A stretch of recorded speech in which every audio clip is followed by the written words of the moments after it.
मध्य प्रदेश के मंदसौर जिले से एक सनसनीखेज और दिल दहला देने वाला हत्याकांड सामने आया, जिसने पूरे इलाके को झकझोर कर रख दिया। जहां एक पत्नी ने अपने प्रेमी के साथ मिलकर अपने ही पति की निर्मम हत्या कर दी और इस वारदात को छिपाने के लिए ऐसी खौफनाक साजिश रची जिसे सुनकर रूह कांप उठे।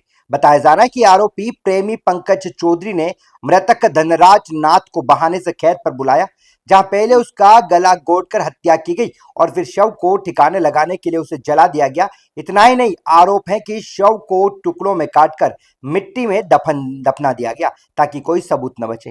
हैरान की बात तो यह रही कि वारदात के बाद आरोपी प्रेमी और मृतक की पत्नी दापूबाई खुद ही भानपुरा थाना पहुंच गए, धनराज की गुमशुदगी की रिपोर्ट दर्ज करवा दी ताकि शक से बचा जा सके। लेकिन 3 दिवस तक जब युवक का कोई सुराग नहीं मिला तो परिजनों को संदेह हुआ, जिसके बाद पुलिस ने मामले की गंभीरता से जांच शुरू की। मोबाइल लोकेशन, कॉल डिटेल और सीसीटीवी फुटेज के आधार पर पुलिस ने जब आरोपी से सख्ती से पूछताछ की तो आरोपी पंकज ने पूरे हत्याकांड का खुलासा कर दिया। आरोपी की निशानदेही पर पुलिस ने खेत में दफनाए गए शव के अवशेष बरामद किए। मौके पर एफएसएल टीम ने पहुंचकर भी साक्ष्य जुटाए और पूरे मामले की जांच की जा रही है। उधर इस हत्याकांड का खुलासा होते ही मृतक के परिजनों में भी भारी आक्रोश फैल गया और गुस्साए परिजनों ने गरोड़ बानपुरा मार्ग पर चक्का जाम कर प्रदर्शन शुरू कर दिया। परिजनों की मांग है कि मुख्य आरोपी के मकान पर बुलडोजर कार्रवाई की जाए, नार्को टेस्ट भी कराए जाएं और इस जघन्य हत्याकांड में शामिल सभी आरोपियों को फांसी की सजा दी जाए। मौके पर पहुंचे पुलिस प्रशासनिक अधिकारियों ने परिजनों को समझाने की कोशिश की, लेकिन लंबे समय तक प्रदर्शन जारी रहा। पुलिस के अनुसार फिलहाल मृतक की पत्नी और उसके प्रेमी को मुख्य आरोपी बनाया गया और पूरे मामले की गहराई से जांच की जा रही है। साथ ही पुलिस ने यह भी साफ किया कि जांच के दौरान अगर और लोगों की संलिप्तता सामने आती है तो उन पर भी सख्त कार्रवाई की जाएगी।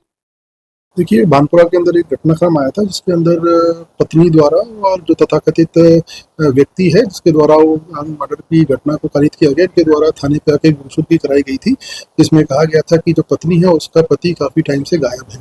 तत्पश्चात पुलिस ने इसका इन्वेस्टिगेशन शुरू किया, तब इसमें कुछ साक्ष्य परिलक्षित हुए कि किसी व्यक्ति की बॉडी किसी खेत के पास जला दी गई है। हमारे द्वारा फॉरेंसिक टीम को वहाँ पे बुलाया गया और फॉरेंसिक टीम को बुलाने के पश्चात काफ़ी सीसीटीवी कैमरे भी चेक किए गए, जिसमें प्रतीत हो रहा था कि जो आरोपी है वह जो मृतक को साथ में अपने ले जा रहा था, जिसकी पुष्टि घर वालों के कथनों से भी होती है। उसके पश्चात सर्वप्रथम उसने गला घोंट के उसकी मृत्यु कारित की, उसके पश्चात उसकी बॉडी को जला दिया और उसके पश्चात मिट्टी डाल के छुपा के गुमशुदगी कराने थाने पे आए। तो इस संपूर्ण प्रकरण में हमारे द्वारा उनकी पत्नी और वो जो आरोपी है उसको गिरफ्तार किया गया है और उसमें 300 मर्डर की धारा लगा के विवेचना हमारे द्वारा की जा रही है। सर, पहले उसकी गुमशुदगी की रिपोर्ट उसकी पत्नी ने ही दर्ज करवाई थी और उसके बाद उसकी पत्नी भी इस मामले में आरोपी निकली, तो उसको किस तरह से चला? देखिए, सर्वप्रथम जैसे कि हमने कहा कि इसमें हमने टेक्निकल एविडेंस कलेक्ट किए थे, जिसके अंदर सीसीटीवी फुटेज के अंदर वो व्यक्ति जाता हुआ हमको दिखाई दे रहा था। उसके कारण हमने उससे कड़ाई से पूछताछ की थी। उसके द्वारा बताया गया कि कहाँ उसने घटनाक्रम किया गया है। घटनाक्रम की तस्दीक पुलिस द्वारा की गई तो वाकई उसने जो बताया था वह घटनाक्रम पे पाया गया, इसलिए हमारे द्वारा एफएसएल टीम को बुलाया गया और उसकी पूरे ही घटनाक्रम में जो भी साक्ष्य उनको एकत्रित किया गया, जिससे खुलासा हुआ। सर, किन धारा में मामला दर्ज हुआ? अभी मर्डर की धारा में हमने इसमें मामला पंजीबद्ध किया है। इसमें जो मृतक है उनकी पत्नी और एक अन्य व्यक्ति इसमें आरोपी है।